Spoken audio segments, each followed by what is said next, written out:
Today outfit చూసుకున్నట్లయితే ఈ beautiful sari with blouse అనమాట. So welcome back JMB collections. మీకు కూడా ఎవరికైనా కస్టమైజ్డ్ అవుట్ఫిట్స్ కానీ లేదంటే శారీస్ అలాగే మగ్గం వర్క్స్ కిడ్స్కి సంబంధించి అయితే ఆల్ టైప్ అయితే మన దగ్గర కస్టమైజేషన్ అవైలబుల్గా ఉన్నాయండి. ఎవరైనా ఆర్డర్ చేయాలనుకుంటే ఒక్కసారి జేఎంబీ కలెక్షన్స్కి అయితే కాంటాక్ట్ అవ్వండి. సో ఈ బ్లౌజ్ చూస్తున్నట్లయితే మీకు డోలా సిల్క్ విత్ డిజిటల్ ప్రింట్ పైన ఇలాగ ఓవరాల్ ఎంబ్రాయిడింగ్ వర్క్ అయితే వస్తుంది. దీనికి మనం కస్టమర్ చాయిస్ ప్రకారం స్కాల్ఫ్ డిజైన్ విత్ టజల్స్ ఇచ్చేసాము.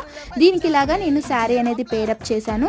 ఈ శారీ ఫ్యాబ్రిక్ కూడా మీకు ఇప్పుడు ప్రెజెంట్ ట్రెండ్లో ఉన్న టిష్యూ నెట్ తీసుకున్నాము. ఇలా ఓవరాల్ బుటీ అయితే వస్తుంది మనకి. దీనికి నేను ఇలాగ లేస్ అయితే యాడ్ చేసి విత్ టజల్స్ ఇచ్చాను. మీకు కావాలనుకుంటే ఇందులో కలర్ ఆప్షన్ కూడా అవైలబుల్గా ఉంది. ఎవరైనా బుక్ చేసుకోవాలనుకుంటే ఒక్కసారి జేఎంబీ కలెక్షన్స్కి అయితే కాంటాక్ట్ అవ్వండి. అలానే నా ఛానల్ ఎవరైనా ఇంకా మీరు సబ్స్క్రైబ్ చేసుకోకపోతే ఒక్కసారి వెళ్ళి నా ఛానల్ సబ్స్క్రైబ్ చేసుకోండి. ఈ రీల్ నచ్చినట్లయితే మీ ఫ్రెండ్స్ అండ్ ఫ్యామిలీకి అయితే షేర్ చేయండి. Thanks for watching.